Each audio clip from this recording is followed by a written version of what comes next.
There's a hidden war going on right now. It's a silent, invisible battle being fought inside the very device you're probably holding in your hand or have in your pocket. And it all starts with a pretty chilling reality. And no, that's not a line from some dystopian sci-fi movie. That's a real quote from a security briefing talking about a threat that is happening today. The rules of the game, the ones we thought we knew, they've completely changed. For years, we all learned the basics of cybersecurity, right? Don't click on strange links, don't download weird attachments. Well, I'm here to tell you, those rules are now dangerously out of date. The new wave of attacks requires absolutely nothing from you, not a single click. This is what we're up against, the zero-click exploit. An attacker just needs your phone number, maybe your Apple ID, and that's it. They can silently take over your device. All that caution you've learned, all that vigilance, suddenly, it doesn't matter. So how on earth does this invisible monster actually work? Well, the whole process is deceptively simple. An attacker sends you a file, let's say it's an image, maybe a GIF, through a messaging app like iMessage or WhatsApp. Your phone, in an attempt to be helpful, automatically creates a little preview of it in the background. But hidden inside that image file is a tiny bit of malicious code.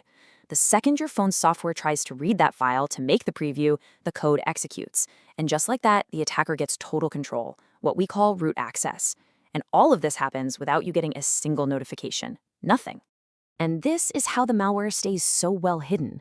The most advanced spyware out there, like the infamous Pegasus, doesn't install itself onto your phone's permanent storage. Nope, it lives only in the temporary or volatile memory, which we call RAM.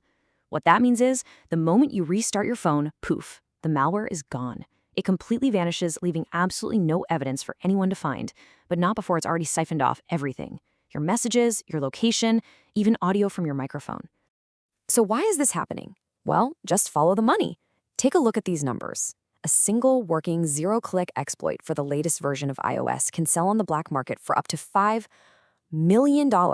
This isn't just a few hackers in a basement anymore. This is a massive underground industry, often funded by governments and other powerful groups.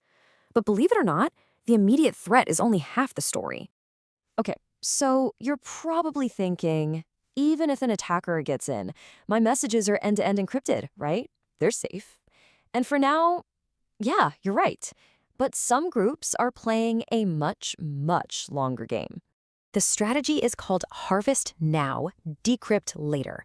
Basically, intelligence agencies are hoovering up trillions of our encrypted messages, our private data, you name it, and they're just storing it. They're packing it away in massive data centers. They can't read any of it today, but they are making a bet on a future technology that will let them crack it all open. And that future breakthrough? It has a name: quantum computing. The expert consensus is that sometime in the next decade or so, a functional quantum computer will come online. When that happens, the super hard math problems that are the bedrock of our current encryption, problems that would take a classic supercomputer billions of years to solve, could be cracked in a matter of minutes. This means every encrypted email, every private message, every file you send today using older standards like RSA has a ticking clock on it, a functional expiration date. Once quantum computers are here, all that data becomes an open book to anyone who bothered to save it. It's a mathematical certainty. Now, this sounds terrifying, I know, but there's another arms race already happening on the defensive side. You see, in response to this quantum threat, cryptographers and engineers all over the world are in a race to build a whole new generation of defenses. They're essentially building a shield against attacks that haven't even happened yet. The fundamental shift here is in the math itself. See, our current encryption is based on problems that are hard for the computers we have now. Host quantum cryptography, or PQC, is built on entirely different types of math problems that are believed to be hard for any computer, and that includes the quantum ones. One of the leading methods is something called lattice-based cryptography. And forget simple multiplication. We're talking about incredibly complex, multi-dimensional geometry. Try to imagine finding your way through a maze that has 500 dimensions. That's the kind of mind-bending problem that's going to form the basis of our future security. And this isn't just a theory on a whiteboard somewhere. It's really happening. Apple has already rolled out a protocol called PQ3 for iMessage. It uses this new quantum-resistant math, and it has this brilliant feature called post-compromise security. Basically, it's constantly changing the locks on your conversation, so even if an attacker somehow manages to steal one key, they can't use it to unlock your past or future messages. But, of course, the best software in the world is useless if the hardware itself is weak.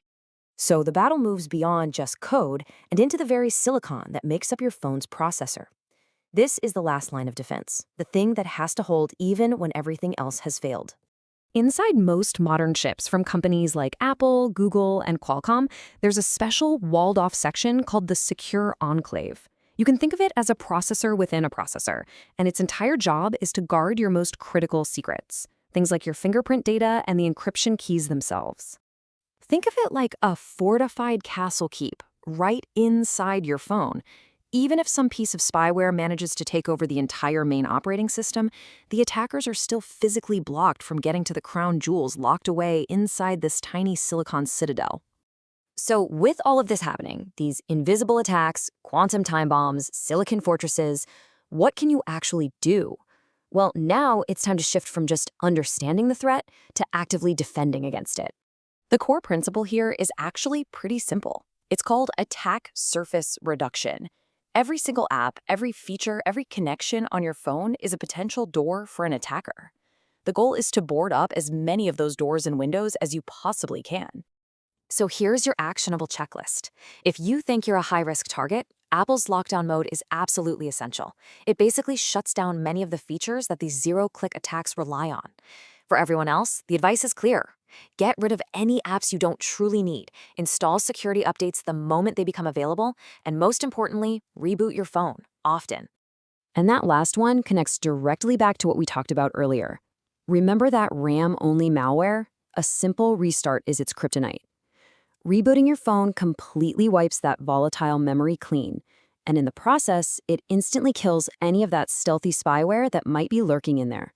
It is the single most effective thing you can do on a regular basis. And all of this really forces us to step back and reconsider what this device in our pocket really is. In this new era of cybersecurity, the line between a helpful personal assistant and a sophisticated tracking node has become dangerously blurred. And the choice of which one it becomes, well, that's increasingly up to us.